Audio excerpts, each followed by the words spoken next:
नमस्ते जी, नमस्ते और स्वागत है आपका रोविंग फैमिली के एक नए ब्लॉग में। मेरे पीछे ये जो आप कार देख रहे हैं ये मेरी कार है, Hyundai Creta base diesel model. और इस कार का रिव्यू और इसके सर्विस के बारे में जो है ना आज अपन इस ब्लॉग में बात करेंगे। तो चलिए जी शुरू करते हैं। ये कार मैंने रांची से अक्टूबर 2023 में खरीदी थी और मुझे ऑन रोड ये करीब 13.5 लाख की पड़ी थी। अक्टूबर 2023 से लेके अभी फरवरी 2026 तक में मैंने करीब 80,000 किलोमीटर इस कार को ड्राइव कर लिया है, मोटा मोटी 2.5 साल में। ओडोमीटर पर देख लीजिए, अभी गाड़ी की रनिंग हो चुकी है 79,068 किलोमीटर। और अभी हाल में ही मैंने 80,000 किलोमीटर वाली जो है वो इसकी सर्विस करवाई है। ये एक नॉर्मल सर्विसिंग था जिसमें engine oil, oil filter, air filter जो होता है वो तो चेंज हुआ ही हुआ, साथ में ही इस बार मैंने कार के जो है ना आगे के डिस्क ब्रेक्स भी चेंज करवाए हैं। क्या है कि क्रेटा में फ्रंट में तो डिस्क ब्रेक आता है बट रियर में नहीं है। इसके जो ब्रेक डिस्क थे वो ठीक ठाक घिस गए थे। 80,000 किलोमीटर गाड़ी चल भी चुकी है तो वैसे तो वो कुछ और किलोमीटर चल जाते हैं, बट मेरी आदत रही है ना कि मैं कभी भी कार में इन सब मैकेनिकल पार्ट्स में ना कॉम्प्रोमाइज़ नहीं करता हूँ। जहाँ भी कोई पार्ट मुझे लगा कि थोड़ा ढीला ढाला है या ख़राब हो सकता है अगले कुछ किलोमीटर्स में, तो मैं उसको चेंज करवा देता हूँ। जब 70,000 किलोमीटर वाली सर्विसिंग आई थी तब मैंने इसका जो है ना पूरा नीचे का सस्पेंशन और टाई रॉड्स वगैरह चेंज कराया था, और 80,000 पे मैंने इसका जो है ना ब्रेक डिस्क चेंज करवाया है। तो देखिए इसमें जो जो खर्चा हुआ है, सबसे ऊपर तो BS6 इंजन ऑयल है, वो है 1952 रुपये का। उसके अलावा देखिए डिस्क फ्रंट के हैं 5177। ये जितने भी रेट्स लिखे हैं ना विदाउट जीएसटी लास्ट में ऐड किया हुआ है। फिर फिल्टर है, फिर गार्ड असेंबली है फ्रंट में। जो फ्रंट व्हील होता है ना, इसके ऊपर जो गार्ड होता है ना प्लास्टिक का, वो थोड़ा डैमेज था लेफ्ट साइड का, तो वो मैंने वो भी चेंज करा लिया। इसके अलावा छोटे मोटे वही बम्पर के रिटेनर असेंबली हैं, और उसके अलावा जो है सर्विस किट, ऑयल फिल्टर है। बाकी यहाँ पर जो है PMS पीरियोडिक मेंटेनेंस चार्जेज है, करीब जो है यहाँ पर 25-2600 के आसपास आता है राजकोट में। और यहाँ रियर ब्रेक का जो है ना क्लीनिंग का चार्ज लिखा हुआ है, लुब्रिकेशन और vehicle pick and drop. Total इसमें पार्ट्स देखिए 8609 का है, लेबर अमाउंट जो है 3595 का है, और GST मिला करके पार्ट्स हो गए हैं जी 10,160 के, लेबर हो गया है 4242 का, और टोटल 14,400 में ये जाके सर्विसिंग हुई है। 14,000 सुन करके एक बार के लिए लग सकता है कि सर्विस में ज़्यादा कॉस्ट लगा है, लेकिन इस 14,000 में से आप मान के चले करीब 7,500-8 हज़ार जो है ना वो सिर्फ वो डिस्क ब्रेक चेंज करने की वजह से लग गए। अदरवाइज क्रेटा की नॉर्मल सर्विसिंग में 6,000 रुपये लगते हैं। क्रेटा डीजल है ये मेरे पास। जब इसका डीजल फिल्टर चेंज होता है तो 7-7,500 रुपये। तो एवरेज आप 7,000 रुपये पकड़ कर चल सकते हैं कि क्रेटा की एक सर्विस में लग जाते हैं आफ्टर एवरी 10,000 किलोमीटर। तो उस हिसाब से 80,000 किलोमीटर में नॉर्मल सर्विसिंग में आप चाहें तो 8 × 7,000 कर लीजिए तो करीब 56,000। और इसके अलावा जो बाकी के पार्ट्स आपने अलग से चेंज करवाए, जैसे ब्रेक पैड हुआ, ब्रेक शू हुआ, डिस्क ब्रेक हुआ, सस्पेंशन हुआ, तो वो अलग। अब इस गाड़ी में मैंने अभी तक जो है 80,000 किलोमीटर चलाने में करीब 85 से 86,000 रुपये खर्च किए हैं इसकी सर्विसिंग में और मेंटेनेंस में। तो उस हिसाब से देखें तो 1 रुपये पर किलोमीटर ये बैठ रहा है। ये सिर्फ मैं सर्विसिंग की बात कर रहा हूँ। अब जो पार्ट्स चेंज हुए हैं वो भी दिखा देता हूँ। ये तो एयर फिल्टर है जो हर बार सर्विसिंग में चेंज होता है।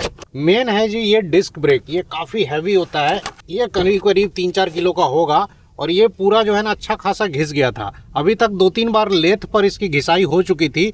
मैंने कहा कि भाई 10,000 किलोमीटर और चल जाएगी, भले ही कह रहे हैं सर्विस सेंटर वाले, अपना इतना लॉन्ग ट्रिप चलता है ना कि रिस्क नहीं लेंगे, हमने डिस्क ब्रेक ही चेंज करवा लिया। अब देखिए इसके ऊपर प्राइस भी इसका लिखा हुआ है 3055। दोनों डिस्क ब्रेक करीब 6100 का पड़ा, और करीब 1,000 का आप समझ लीजिए कि लेबर चार्ज हो गया। अब हुंडई में ये चीज़ मेरे को बड़ी अच्छी लगती है ना कि इनके सर्विस सेंटर पे spare parts most of the time available रहते हैं। मतलब 99% टाइम आपको ये मना नहीं करते हैं कि ये पार्ट अभी नहीं है, मंगवाना पड़ेगा। अगर मंगवाना भी हुआ तो वो उसी दिन दूसरे सेंटर से मंगवा करके लगा देते हैं। तो चाहे वो सस्पेंशन का पार्ट हो या ब्रेक का पार्ट हो या ड्रम हो, डिस्क हो, सब इनके पास अवेलेबल रहता है, खास करके क्रेटा का, क्योंकि क्रेटा इनकी जो है ना हाईएस्ट सेलिंग कार है, तो इसके पार्ट्स भी सर्विस सेंटर में भर भर के आपको आराम से मिल जाते हैं। मैं क्रेटा 2015 से चला रहा हूँ और ये मेरी तीसरी क्रेटा है। पिछले 10 से 11 साल के एक्सपीरियंस पे मैं ये कह सकता हूँ कि मेरी गाड़ी कभी भी पार्ट्स की वजह से नहीं अटकी है कि पार्ट अवेलेबल नहीं है, 15 दिन के बाद आएगा, 1 महीने के बाद आएगा। कभी कभी रेयर ही ऐसा हुआ है जब गाड़ी डैमेज हो गई हो और आपका कोई फेंडर या पैनल ही चेंज होना हो और वो पार्ट ना हो तो वो 4 से 6 दिन में आता है। अदरवाइज जो नॉर्मल सर्विस के पार्ट होते हैं ना, वो ऑल द टाइम इनके पास अवेलेबल रहते हैं सर्विस सेंटर पे। तो जो चलती गाड़ी है ना, जो रोड पे ज़्यादा दिखती है, क्रेटा जैसी गाड़ियाँ लेने का फ़ायदा यही है कि आप सर्विस के मामले में सही रहेंगे। आप कभी भी फंसेंगे नहीं कि इसका पार्ट अवेलेबल नहीं है, क्योंकि इतनी ज़्यादा बिकती हैं, इतनी ज़्यादा सर्विस सेंटर पे आती ही हैं कि सर्विस सेंटर वाले इनके सारे जो स्पेयर पार्ट्स हैं वो स्टॉक करके रखते हैं। अब बात कर लेते हैं जी अपने एक्सपीरियंस की कि 80,000 किलोमीटर इस क्रेटा को चलाने के बाद अपना इसके साथ एक्सपीरियंस कैसा रहा। तो देखिए, एक्सपीरियंस मोस्टली अच्छा ही रहा है। ऐसा कुछ नेगेटिव पॉइंट इसमें मुझे खास मिला नहीं। ये परफेक्ट एक फैमिली कार है। अच्छा खासा इसमें टॉर्क मिल जाता है।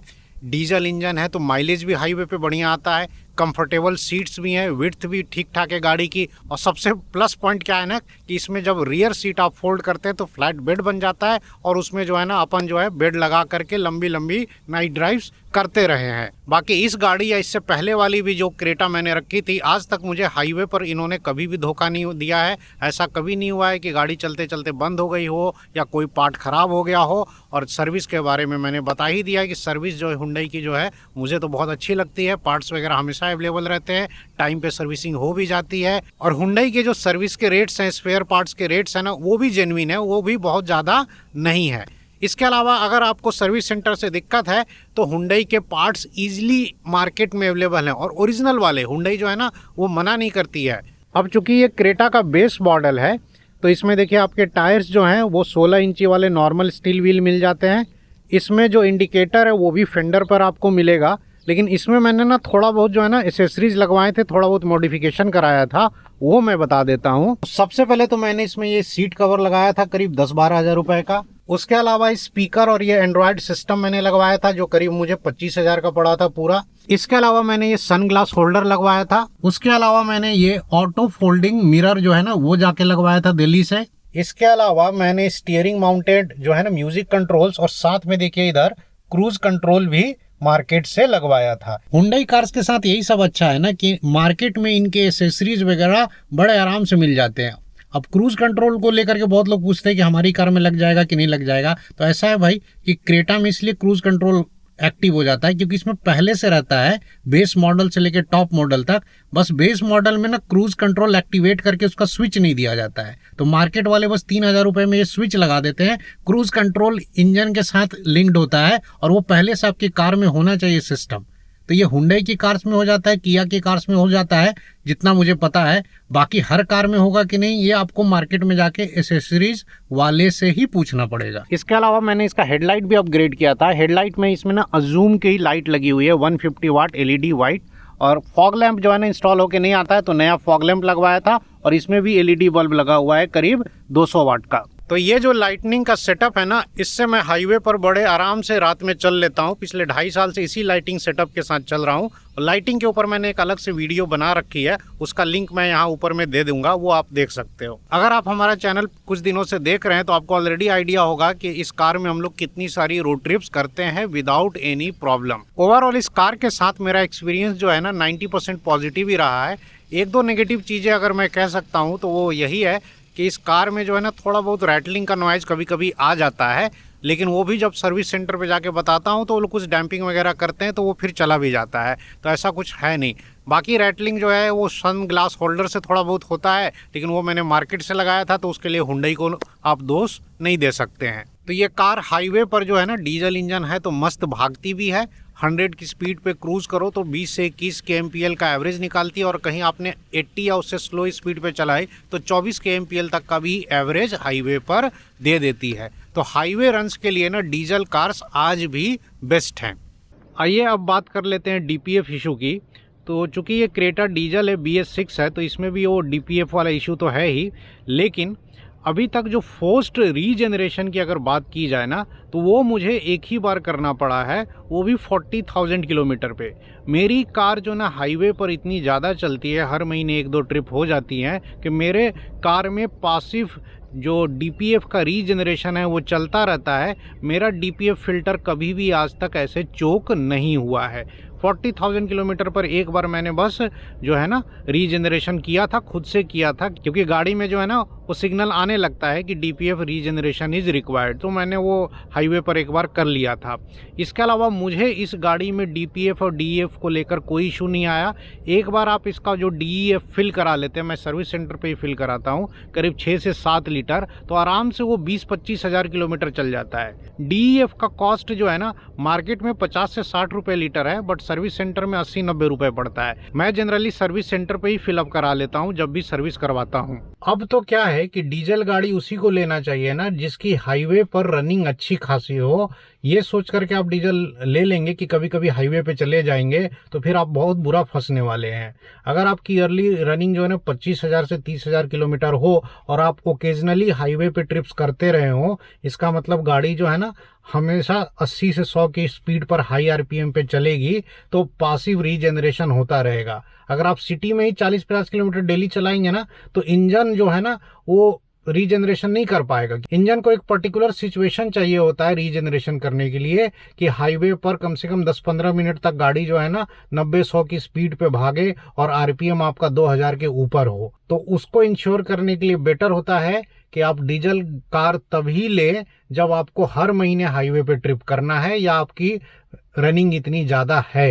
अदरवाइज आज की डेट में पेट्रोल या CNG कार्स इससे बहुत बेटर हैं अगर आपकी रनिंग कम है तो। क्रेटा के साथ मेरे दिन अच्छे कट रहे हैं, गाड़ी से मुझे कोई शिकायत नहीं है और बहुत बढ़िया गाड़ी चल रही है। DPF वाला इशू भी जो है मेरे को परेशान नहीं कर रहा। वैसे भी हुंडई और किया के इंजन्स में DPF रीजनरेशन थोड़ा कम आता है। हुंडई और किया का ये जो 1.5 लीटर वाला CRDI इंजन है ना, ये one of the top notch engine है। जबकि यही महिंद्रा और टाटा में जाएंगे ना तो उनके इंजन में DPF रीजनरेशन ज़्यादा आता है। अगर किसी को लंबी लंबी रोड ट्रिप्स करनी है ना और उसकी एवरेज रनिंग हर साल 25,000 किलोमीटर या उससे ज़्यादा है, तो मैं आज भी सजेस्ट करता हूँ कि आप डीजल कार ही लीजिए। उसमें भी क्रेटा या इसकी जो सिस्टर है किया सेल्टोस, दोनों बेस्ट है, दोनों में से कोई उठा सकते हैं। लेकिन ध्यान रहे रनिंग जब ज़्यादा होगी तभी आप डीजल का जो इनिशियल 2 लाख रुपए देते हैं ना वो कवर कर पाएंगे। अदरवाइज पेट्रोल या CNG के साथ जाए वो बेटर है। तो जी इस वीडियो में मैंने अपना एक्सपीरियंस शेयर किया कि इस क्रेटा के साथ मेरे दिन अच्छे कट रहे हैं। अभी आगे भी कुछ दिन और चलेंगे इसके साथ। तो फिलहाल इस वीडियो को यहीं एंड करता हूँ। क्रेटा को लेकर के अगर आप कुछ और पूछना चाहते हो तो आप कमेंट सेक्शन में पूछ सकते हैं। तो फिलहाल के लिए इतना ही, अब जल्द मिलेंगे अगले वीडियो में, तब तक के लिए नमस्कार।